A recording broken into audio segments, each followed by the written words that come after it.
हर हर महादेव। प्रिय दर्शकों, ओम नमः शिवाय। पुरुषोत्तम मास और श्रावण मास की आप सभी को मेरी तरफ से बहुत बहुत शुभकामनाएं। और आज मैं उपस्थित हूं अर्धवार्षिक राशिफल लेकर, और इस वीडियो में चर्चा करने वाला हूं मेष राशि की, अर्थात जिन व्यक्तियों के नाम का पहला अक्षर चू, चे, चो, ला, ली, लू, ले, लो और आ से शुरू होता है, उनकी राशि होती है मेष। और आज मैं इस वीडियो में मेष राशि वालों के लिए अगस्त से लेकर के दिसंबर तक का महीना कैसा रहने वाला है, उनका स्वास्थ्य कैसा रहने वाला है, गृह सुख है या नहीं है, वाहन सुख के क्या हाल है, प्रेम संबंध कैसे रहेंगे इन 6 महीनों में, या फिर शिक्षा का स्तर क्या रहने वाला है, विवाह के लिए बातचीत चल रही है तो क्या वो बातचीत सफल हो पाएगी, दाम्पत्य जीवन कैसा रहने वाला है, बिजनेस के क्या हाल रहेंगे। आधा साल तो ऐसे बीत गया इनका मेष राशि वालों का, लेकिन अब जो आने वाला जो आधा वर्ष है वो कैसा रहने वाला है, पैसे की क्या स्थिति रहेगी, भाग्य कितना साथ देगा हर एक क्षेत्र में, और नौकरी करने वालों के लिए क्या स्थिति है, जिसकी नौकरी नहीं है उसके लिए क्या है, और जिसके पास नौकरी है उनके साथ, उनका बॉस के साथ कैसे बनने वाला है, या फिर कलीग के साथ कैसा बनेगा, काम का कितना प्रेशर रहने वाला है, धन प्राप्त होगा नहीं होगा, या फिर प्रमोशन के योग है या नहीं है। इन सभी विषयों पर हम विस्तार से चर्चा करेंगे। और ये फलादेश मैं 2 विधा से करूँगा। पहले मैं वैदिक ज्योतिष से करूँगा और उसके बाद मैं नक्षत्र ज्योतिष से इसको फलादेश करने जा रहा हूँ। जब मैं नक्षत्र ज्योतिष से फलादेश करूंगा कि आप देखेंगे कि हर एक नक्षत्र का पूरे 6 महीने में हर एक नक्षत्र वालों के लिए अलग अलग फलादेश होने वाले हैं।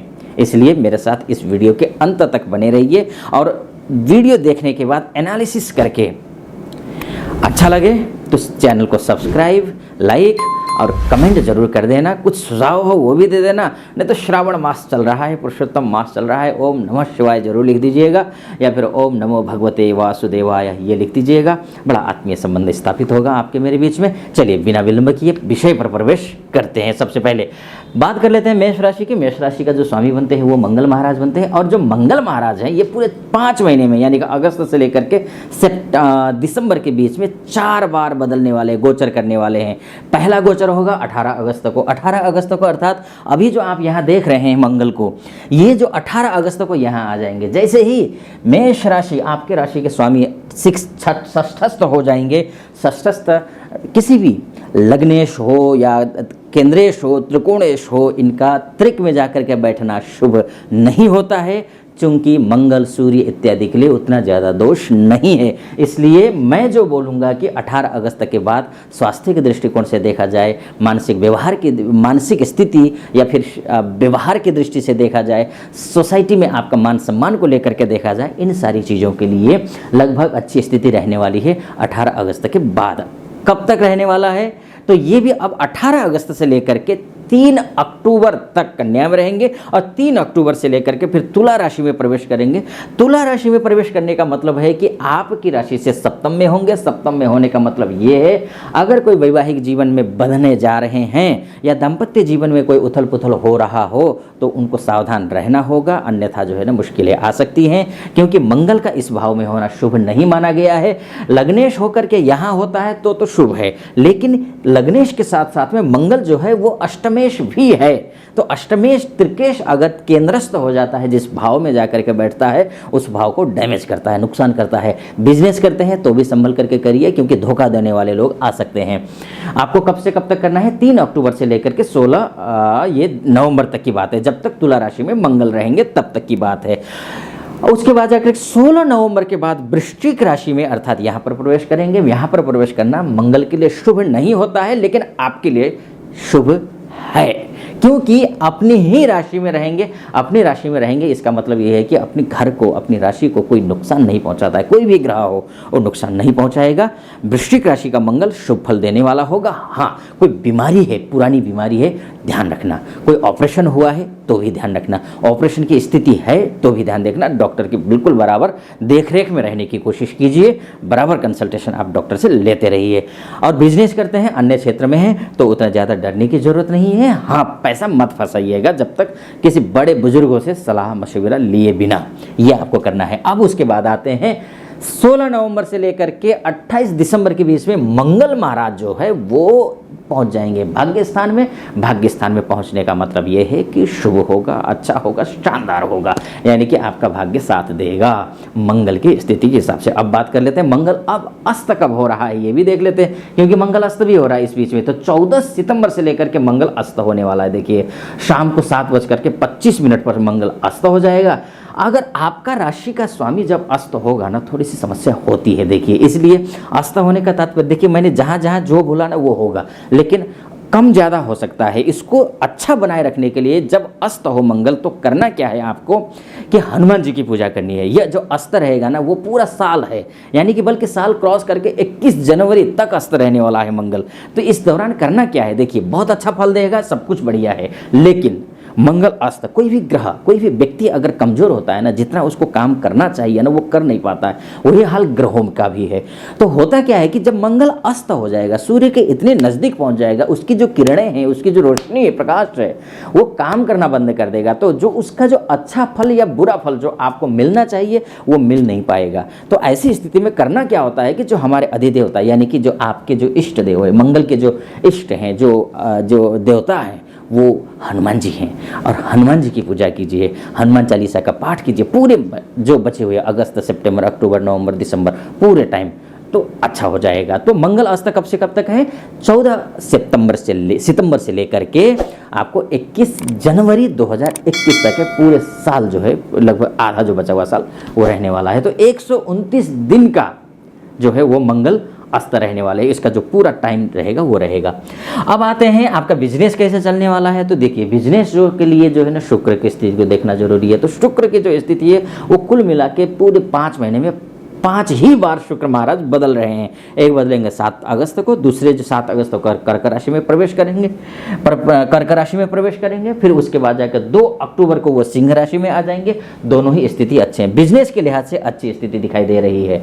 मंगल के लिहाज से थोड़ा सा सावधानी बरतना था जब यहाँ पर आता है मंगल तब, लेकिन शुक्र के हिसाब से यहाँ पर जो है अच्छा बिजनेस के मामले में अगस्त, सितंबर, अक्टूबर तीनों महीने अच्छे दिखाई दे रहे हैं। 2 अक्टूबर से लेकर के फिर जो है आपका 3 नवंबर तक सिंह राशि में, यानी कि बहुत ही अच्छी स्थिति है। कन्या राशि में जब पहुंचेंगे शुक्र, वो ठीक नहीं है शुक्र का कन्या राशि में जाना। यानी कि कन्या राशि में कब पहुंच रहे हैं, 3 नवंबर को पहुंच रहे हैं। 3 नवंबर से लेकर के 30 नवंबर के बीच में कन्या राशि में शुक्र रहेंगे, जो कि ठीक नहीं है। आपको क्या ध्यान देना है, बिल्कुल सावधानी बरतनी है। बिजनेस को लेकर के, दाम्पत्य जीवन को लेकर के, मान सम्मान को लेकर के, किसी भी स्त्री वर्ग से किसी प्रकार का कोई विवाद चल रहा हो, कोर्ट कचहरी की बात चल रही हो, तो वहाँ पर सावधानी बरतनी। कोर्ट कचहरी की बात चल रही हो तो बिल्कुल भी ध्यान रखना, खासकर अगर सामने विपक्ष में अगर स्त्री कोई हो या पुरुष कोई हो तब तो ध्यान विशेष रखना है। क्योंकि 3 नवंबर से, मैं फिर से बोल रहा हूँ, 3 नवंबर से लेकर के 30 नवंबर के बीच शुक्र महाराज कन्या राशि में होंगे और षष्ठस्थ होंगे। षष्ठस्थ होकर के कन्या राशि में नीच का होना शुभ नहीं माना जाता है, इसलिए विशेष ध्यान रखना है। बिजनेस, दाम्पत्य जीवन, कोर्ट कचहरी में खासकर, और अपनी वाणी पर बिल्कुल संयम रखना है, इस बात को ध्यान देना है। अब आते हैं आगे, वृश्चिक राशि में प्रवेश कब करेंगे, 25 दिसंबर को प्रवेश करने वाले हैं वृश्चिक राशि में। क्योंकि 30 नवंबर से लेकर के आपको 25 दिसंबर तक जो है ना यहाँ रहेंगे, जो कि बहुत शुभ रहेंगे। यानी कि 30 दिसंबर का महीना 25 तारीख तक बहुत अच्छा है। 25 तारीख से लेकर के थोड़ा सा ध्यान देना पड़ेगा, वृश्चिक राशि में प्रवेश करेंगे। अब चलिए अब बात कर लेते हैं कि प्रेम संबंध के क्या हाल है। तो प्रेम संबंध के लिहाज से देखा जाए, देखिए शुक्र अस्त भी होगा। इससे पहले मैं बोल देता हूँ कि शुक्र अस्त होने वाला है। 3 अगस्त को शुक्र अस्त होगा, जो कि 19 अगस्त तक रहने वाला है। 16 दिन का टाइम पीरियड रहेगा। 16 दिन के टाइम पीरियड में शुक्र जब अस्त होगा तो शुक्र महाराज की पूजा पाठ इत्यादि कर लेना। वक्री भी होने वाले हैं, 23 जुलाई से वक्री तो हो चुके हैं, खैर 4 सितंबर तक वक्री हैं, लेकिन उतना ज़्यादा फर्क नहीं पड़ेगा। 43 दिन तक शुक्र वक्री रहेंगे, लेकिन उसका दुष्प्रभाव आप पर नहीं पड़ने वाला है। अब बात कर लेते हैं प्रेम संबंध कैसा रहने वाला है, शिक्षा की स्तर क्या रहने वाली है, और उसका संतान का सुख क्या हाल है। तो देखिए सूर्य अब जो है 1 महीने में सूर्य एक बार ग्रह गोचर करते हैं, यानी कि एक राशि को छोड़ करके दूसरे राशि में प्रवेश करते हैं। तो ऐसी स्थिति में 5 महीने में 5 ही बार ये गोचर करेंगे। 17 अगस्त को पहला सिंह राशि में प्रवेश करेंगे, 17 अगस्त को। उसके बाद जाकर के बहुत अच्छा रहने वाला है। दाम्पत्य आपका जो लव लाइफ है या फिर शिक्षा का स्तर है, संतान से संबंधित सुख है, यह आपका बहुत अच्छा रहने वाला है। षष्ठ सूर्य को भी बहुत अच्छा माना गया है, जो कि 17 सितंबर से प्रवेश करने वाला है, वो भी अच्छा है। लेकिन यहाँ जब आएगा यानी कि तुला राशि में जब 18 अक्टूबर से लेकर के 17 नवंबर के बीच में अगर आपके लव लाइफ में कोई प्रॉब्लम हो तो उस टाइम तो कम से कम मत करना, अन्यथा बहुत मुश्किल हो सकती है। जब अगर खासकर अब जहां आपका प्रेम संबंध है, जिस रिश्ते में आप बंधे हुए हैं, उसको शादी में कन्वर्ट करना चाह रहे हों और बातचीत सोच रहे हो कि अपने घर वालों से बातचीत करें, तो ऐसी स्थिति में कम से कम 18 अक्टूबर से लेकर के 17 नवंबर तक सूर्य महाराज जो है वो तुला राशि में रहने वाले हैं, जो कि नीच के होंगे, जो शुभ नहीं है। वो बातचीत करेंगे भी ना तो बात बनेगी नहीं, इसलिए ध्यान देना। सूर्य को अर्घ्य देना तो बात बन जाएगी। सूर्य को अर्घ्य देंगे, सुबह जल्दी उठेंगे, रात को जल्दी सोएंगे, सूर्य के दर्शन करेंगे, ओम सूर्याय नमः, या फिर ओम घृणी सूर्याय नमः, इस मंत्र का जप करेंगे तो भी आपका जो है ना, जो भी प्रतिकूल परिस्थितियां हैं वो अनुकूल हो जाएंगी। अब उसके बाद जाकर के यहाँ सूर्य आएंगे तो स्वास्थ्य का ध्यान देना है। कब से ध्यान देना है? वृश्चिक राशि में आएंगे 17 नवंबर से लेकर के 16 दिसंबर तक यहाँ आएंगे। स्वास्थ्य का ध्यान देना है इस बीच में। लेकिन 16 दिसंबर के बाद जैसे धनु राशि में प्रवेश करेंगे तो 16 दिसंबर के बाद फिर अच्छा होने वाला है। 14 नवंबर तक फिर वो नेक्स्ट ईयर 2024 की जो फलादेश होगा उसमें उसकी बात हम करेंगे। आप कर लेते हैं कि भाग्य कितना आपका साथ देगा, तो भाग्य की स्थिति कर लेते हैं। देखिए गुरु वक्री आजकल जो है 4 सितंबर से लेकर के गुरु वक्री होने वाला है, ठीक है। और वक्री का जो कुल समय जो है ना वो 118 दिन का है, यानी कि 31 दिसंबर तक जो गुरु महाराज वक्री रहने वाले हैं। तो इसका मतलब क्या हुआ कि देखिए, मैं ये एक बात मैं आपको सभी को बोलता हूँ, देखिए ये जो फलादेश है ये राशि के अनुसार फलादेश, चंद्र राशि के अनुसार फलादेश। इसके बाद जो मैं राशि फलादेश करूंगा वो नक्षत्र ज्योतिष के हिसाब से फलादेश करूंगा। चंद्र राशि के हिसाब से अगर आपकी कुंडली में गुरु की स्थिति अच्छी है, जन्म कुंडली में जो आपका डेट ऑफ बर्थ रहा होगा, टाइम ऑफ बर्थ और प्लेस ऑफ बर्थ रहा है, उस हिसाब से जो कुंडली बनती है आपकी, उस कुंडली में अगर आपके गुरु की स्थिति अच्छी है तो ये साल, ये 5 महीने शानदार रहने वाले हैं। नहीं तो हो सकता है थोड़ा अप डाउन हो, जो मैं बोल रहा हूँ उसमें। जो मैं बहुत अच्छा बोल रहा हूँ तो हो सकता है बहुत अच्छा ना होकर अच्छा हो, बहुत बुरा तो मैं नहीं बोलूँगा, बुरा थोड़ा सा सामान्य है कहूँगा। तो अगर पूजा पाठ करते हैं, अगर कुंडली में अच्छे ग्रह की स्थिति है तो हो सकता है बेहतर स्थिति बन जाए। तो बात कर लेते हैं बृहस्पति की कि भाग्य कितना अच्छा रहने वाला है। तो बृहस्पति महाराज जो है ना वक्री हैं, ध्यान देना है, बृहस्पति की पूजा करनी है, भाग्य आपको साथ देगा। शनि महाराज की बात कर लेते हैं, मान सम्मान, पद प्रतिष्ठा, पैसा इत्यादि की बात कर लेते हैं, पितराज जी के साथ संबंध कैसे रहने वाले, ये सब कुछ बात कर लेते हैं। तो ऑलरेडी एक ही राशि में अभी देखिए पूरा 2-2.5 साल तक 2025 मिड तक जो है शनि महाराज कुंभ राशि में ही विराजमान रहेंगे और 4 नवंबर तक ये वक्री हैं। तो ऐसी स्थिति में जो है ना शनि महाराज की भी पूजा पाठ, यानी कि आपको एक हिसाब से मानकर चलिए कि आपको सूर्य को भी पूजा करनी है, आपको शुक्र की और गुरु की और हनुमान जी की पूजा और शनि महाराज की, 4-5 ग्रहों की पर डे के हिसाब से आप पूजा पाठ इत्यादि करते रहिए। ये जो 5 महीने होंगे वो आपके लिए बहुत अच्छे रहने वाले हैं, क्योंकि 17 जून से शनि वक्री हैं और ये रहेंगे 4 नवंबर तक वक्री रहेंगे। कुल मिला के यानी कि 140 दिन तक वक्री रहने वाले हैं शनि महाराज, जो कि आपके लिए शुभ ही है, अशुभ नहीं है। अब बात कर लेते हैं राहु केतु के क्या स्थिति हैं। तो राहु केतु तो देखिए थोड़ा सा बहुत अब तक आप सोचते ही आए होंगे कि भाई राहु 1.5 साल से अभी पढ़ाओ एक ही राशि में बिल्कुल कुंडली मार कर बैठे हुए हैं राहु और केतु। तो उनकी क्या स्थिति है? तो उनकी जो स्थिति देखिए, गुरु राहु का जो है चांडाल योग है 30 अक्टूबर से दूर हो जाएगा, यानी कि बहुत ही अच्छा आने वाला। आपका भाग्य को जो एक उसमें लेकर के राहु बैठा हुआ है ना, कि भाग्य को कुंडली मार कर भाग्य स्थान में, जो भाग्य स्थान में नहीं भाग्येश के साथ बैठा हुआ है, तो वो जो स्थिति उससे मुक्त हो जाएंगे आप, उससे मुक्ति मिलेगी, बृहस्पति स्वतंत्र हो जाएंगे, फिर भाग्य में जो है वो कर पाएंगे 30 अक्टूबर के बाद। लेकिन आपको रिजल्ट 30 अक्टूबर को नहीं मिलेगा, क्योंकि स्पष्ट राहु, तो स्पष्ट राहु को किसी मैं और वीडियो में जरूर जिक्र करूंगा।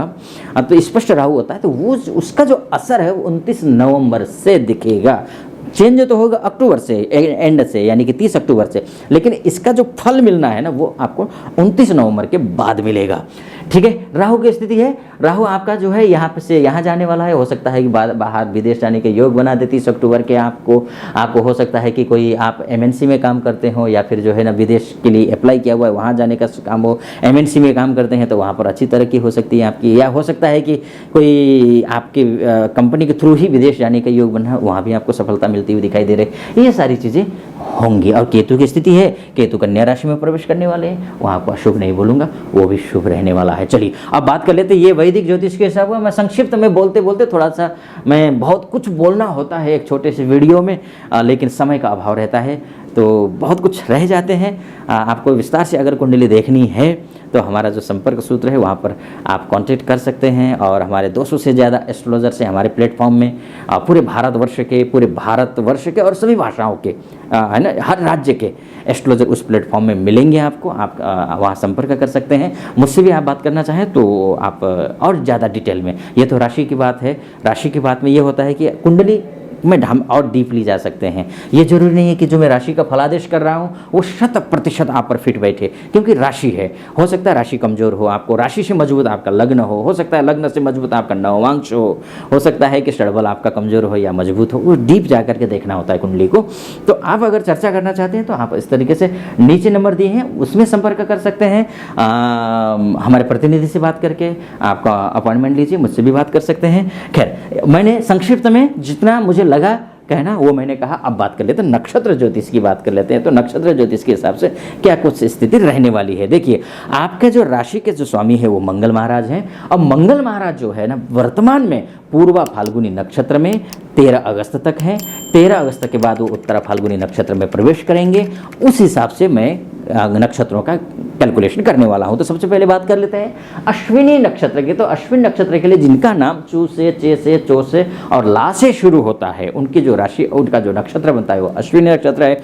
और आपके राशि का स्वामी कौन? मंगल है। मंगल कहाँ चल रहा है? पूर्वा फाल्गुनी नक्षत्र में। कब तक? 13 अगस्त तक। तो अश्विनी नक्षत्र से जो पूर्वा फाल्गुनी नक्षत्र है वो कौन सा नक्षत्र हुआ? मैं अगस्त की बात कर रहा हूँ, 13 अगस्त तक है ना। पूर्व फाल्गुनी नक्षत्र वो 11वां नक्षत्र हुआ। 11वां नक्षत्र के साथ तारा के हिसाब से वो संपत तारा है, जो कि आपको स्क्रीन पर दिख भी रहा होगा। संपत तारा बनता है। संपत तारा के हिसाब से जो है ना बहुत ही अच्छा, बहुत ही शानदार योग दिखाई दे रहा है। लेकिन 13 अगस्त के सुबह 9:23 से लेकर के जैसे 28 अगस्त तक उत्तरा फाल्गुनी नक्षत्र में मंगल गोचर करेंगे तो विपद तारा बनता है। विपद तारा के हिसाब से स्थिति अच्छी नहीं है। यानी कि देखिए यहाँ पर स्थितियाँ अलग अलग हो जाती हैं। देखिए वहाँ स्थिति अलग है, कंफ्यूज बिल्कुल मत होना। ये मैंने इससे पहले जो फलादेश किया वो वैदिक ज्योतिष के हिसाब से। ये जो नक्षत्र ज्योतिष है और मैं डीप जा करके फलादेश कर रहा हूँ कि किस तारीख से किस तारीख तक नक्षत्र के हिसाब से फलादेश कर रहा हूँ। तो होता क्या है इसमें कि अगर कहीं एक ही जैसा हो, कहीं अच्छा दिख रहा हो, वैदिक ज्योतिष के हिसाब से अच्छा दिख रहा है लेकिन नक्षत्र ज्योतिष के हिसाब से खराब दिख रहा है, तो करना क्या है? पूजा करनी है। पूजा करके अच्छे और खराब को मिला करके एक सामान्य या अच्छी स्थिति बना सकते हैं। अब बात कर लेते हैं लीलू लेलो वालों की, यानी कि भरणी नक्षत्र वालों की। तो भरणी नक्षत्र आप स्क्रीन पर फिर से देखिए आप नाम अक्षर देख रहे हैं एक तरफ चूचे चोला, उसके नीचे लिखा होगा लीलू लेलो और उसके साइड में लिखा होगा भरणी नक्षत्र। तो भरणी नक्षत्र आपका जिसका नाम लीलू लेलो जिनका नाम शुरू होता है, यहाँ पर आप देख सकते हैं, आप स्क्रीन पर भी देख सकते हैं लीलू लेलो। तो उनका भरणी नक्षत्र के हिसाब से जो बनता है 13 तारीख तक की स्थिति बनती है। जन्म तारा के हिसाब से अच्छा, यानी कि सामान्य से ऊपर अच्छा माना गया है। लेकिन 13 अगस्त के बाद की स्थिति फिर संपत तारा, यानी कि बहुत ही अच्छा समृद्धि धनधान्य से परिपूर्ण होने के योग दिखाई दे रहे हैं। वही बात है अश्विनी नक्षत्र वालों के लिए। देखिए ना 13 तारीख के बाद स्थिति अच्छी नहीं थी, लेकिन संपत यानी कि भरणी नक्षत्र वालों के 13 तारीख के बाद स्थिति बहुत अच्छी दिखाई दे रही है। अब आते हैं कृतिका नक्षत्र वालों के पास। तो कृतिका नक्षत्र वालों के लिए स्थिति देखिए ये है कि अब जैसे आप नाम अक्षर के नीचे सबसे नीचे देख रहे होंगे कृतिका आ अक्षर है, यानी कि आ कृतिका नक्षत्र का ही है ये। तो कृतिका नक्षत्र वालों के लिए जो है वो स्थिति 13 अगस्त तक जो है अतिमित्र तारा है। अतिमित्र तारा के हिसाब से बहुत ही अच्छा फल मिलता है। और 13 अगस्त के बाद की जो स्थिति जन्म तारा है, यानी कि बहुत अच्छा नहीं लेकिन सामान्य से थोड़ा बेहतर स्थिति दिखाई दे रही है। ये सब बातें मैं आपको स्वास्थ्य, गृह सुख इत्यादि के लिए कह रहा हूँ, यानी कि मैं ऊपर आप जो बिंदु देख रहे होंगे ना उन सब के लिए। अब बात कर लेते हैं मंगल की जो है। ये बात मैंने पहले जो बात की वो अगस्त की थी, लेकिन अब सितंबर की बात कर लेते हैं कि सितंबर के लिए कैसा रहने वाला है महीना। तो फिर देखिए, अश्विनी नक्षत्र वालों के लिए आप स्क्रीन पर देख रहे हैं 3 सितंबर सुबह 7:06 से 23 सितंबर तक जो है हस्त नक्षत्र है, हस्त नक्षत्र में मंगल गोचर करेंगे। उस हिसाब से आपके जन्म नक्षत्र से 6वां तारा बनता है, 6वें तारे के हिसाब से कल्याणप्रद है, यानी कि 3 अगस्त से लेकर के 23 सितंबर तक बहुत ही अच्छा योग है। तो वहीं पर जो है फिर 23 सितंबर के बाद चित्रा नक्षत्र में प्रवेश करेंगे। चित्रा नक्षत्र में जैसे ही मंगल प्रवेश करेंगे तो प्रत्येरी तारा बनता है, यानी कि 23 अगस्त के बाद स्थिति अच्छी नहीं दिखाई देती है। कब तक? 13 अक्टूबर तक। ये अश्विन नक्षत्र वालों के लिए। अब बात कर लेते हैं भरणी नक्षत्र की। तो भरणी नक्षत्र वालों के लिए जो है ना 3 सितंबर से लेकर के 23 सितंबर तक का जो समय है वो विपद तारा है। विपद तारा के हिसाब से आपदा की स्थिति, यानी कि बहुत अच्छी स्थिति नहीं है। वहीं पर 23 सितंबर से लेकर के 13 अक्टूबर तक की स्थिति है वो 6वां तारा बनता है, जो कि कल्याणप्रद और बहुत ही अच्छा है। लेकिन वहीं पर कृतिका नक्षत्र वालों की बात कर लेते हैं। तो कृतिका नक्षत्र वालों के लिए 3 सितंबर से लेकर के 23 सितंबर तक की स्थिति संपत्ति तारा की है, यानी कि बहुत ही अच्छा है। और लेकिन 23 सितंबर से लेकर के 13 अक्टूबर तक का जो समय है वो विपद तारा की स्थिति बनती है, जो कि बहुत अच्छी नहीं है। अब बात कर लेते हैं अक्टूबर की, कि अक्टूबर का महीना कैसा रहने वाला है। तो देखिए, अश्विनी नक्षत्र वालों के लिए जो अक्टूबर का महीना है 13 अक्टूबर सुबह दोपहर को, माफ कीजिएगा, 13 अक्टूबर दोपहर को 3:50 से लेकर के 3 नवंबर तक का जो समय है वो साधक तारा है, यानी कि बहुत ही अच्छा दिखाई दे रहा है। लेकिन भरणी नक्षत्र वालों के लिए जो है 13 अक्टूबर से लेकर के 2 नवंबर तक का जो समय है प्रत्ययी है, यानी कि काम में, हर एक काम में बाधा आ सकती है। कौन से काम में? जैसे मैंने स्वास्थ्य, गृह सुख, वाहन सुख इत्यादि जो ऊपर दिया हुआ, इन सारी चीज़ों में, इन सारी बिंदुओं पर थोड़ी समस्याएं आ सकती हैं। वहीं पर कृतिका नक्षत्र की बात कर ले तो कृतिका नक्षत्र वालों के लिए 13 अक्टूबर से लेकर के 2 नवंबर तक की जो स्थिति है वो 6वां तारा की है, जो कि कल्याणप्रद और बहुत अच्छा माना गया है। अब बात कर लेते हैं नवंबर महीने की। तो नवंबर महीने के लिए मैं कैसा रहने वाला है। तो नवंबर में फिर से आप स्क्रीन पर देख सकते हैं। तो स्क्रीन पर आप देखेंगे कि अश्विन नक्षत्र के जस्ट सामने जो है ना नवंबर में विशाखा नक्षत्र में प्रवेश करेंगे मंगल। और कब तक प्रवेश करेंगे? 2 नवंबर से लेकर के जो है 21 नवंबर तक विशाखा नक्षत्र में है, यानी कि जब तक विशाखा नक्षत्र में है तब तक जो तारा बनने वाला है वो बुध तारा है, जो कि बहुत ही खतरनाक है, बहुत अच्छी स्थिति नहीं है। लेकिन अनुराधा नक्षत्र में, यानी कि 21 नवंबर के बाद जब अनुराधा नक्षत्र में प्रवेश करेंगे मंगल, उसके बाद जाकर के 21 नवंबर से लेकर के 9 दिसंबर तक जो है स्थिति मित्र तारा की, यानी कि बहुत ही अच्छा है। देखिए, यहाँ पर हर एक तारीख बाई तारीख मैं आपको बताता जा रहा हूँ। आप स्क्रीनशॉट ले करके या रोक करके आप उसको समझ लेना। आपको तो आप ज्योतिष से कोई सरोकार नहीं रखते हों तो हो सकता है कि आपको थोड़ा कन्फ्यूजन हो, लेकिन आप थोड़ा रुक करके इसको आप रोकिए, उसके बाद देखिए आप कि कौन से तारीख से लेकर किस तारीख तक खराब है, कौन सी तारीख से लेकर किस तारीख तक अच्छा है। ठीक, अब बात कर लेते हैं कृतिका नक्षत्र की। तो कृतिका नक्षत्र यहाँ उससे पहले जो है 21 नवंबर से लेकर के 9 दिसंबर तक जो भरणी नक्षत्र वालों के लिए जो है वो बुध तारा है, जो कि बहुत अच्छा नहीं है। और कृतिका नक्षत्र वालों के लिए जो स्थिति बनती है 2 नवंबर से लेकर के 2 नवंबर 3:08 से 21 नवंबर तक का जो समय है वो प्रत्येरी तारा का बनता है, जो कि बाधा का योग बना रहा है। उसके बाद जाकर के 21 नवंबर से लेकर के 3:58 से 9 दिसंबर तक का जो समय है वो साधक तारा बनता है। साधक तारा के हिसाब से बहुत अच्छी उपलब्धियां दिखाई दे रहा है। अब बात कर लेते हैं दिसंबर महीने की। तो दिसंबर महीने में क्या कुछ रहने वाला है। तो 9 दिसंबर से लेकर के 9 दिसंबर के 18:44 से लेकर के, यानी कि शाम को 6:44 से लेकर के 27 दिसंबर तक का जो समय है अश्विनी नक्षत्र वालों के लिए अतिमित्र तारा बनता है, जो कि बहुत ही शुभ, बहुत ही अत्यंत शुभ माना गया है। लेकिन वहीं पर 9 दिसंबर से लेकर के 9 दिसंबर के 18:44 से लेकर के 27 दिसंबर तक का जो समय है वो भरणी नक्षत्र वालों के लिए मित्र तारा बनता है, जो कि अत्यंत शुभ माना गया है।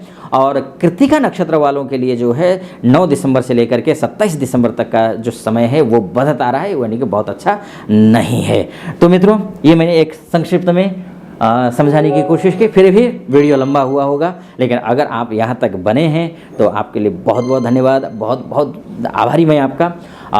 वीडियो थोड़ा लंबा हो गया, लेकिन हाँ, यहाँ तक बने हैं तो आप चैनल को सब्सक्राइब करना, लाइक करना और कमेंट करना बिल्कुल मत भूलिएगा। और भी अनुमति दीजिए। नमस्कार।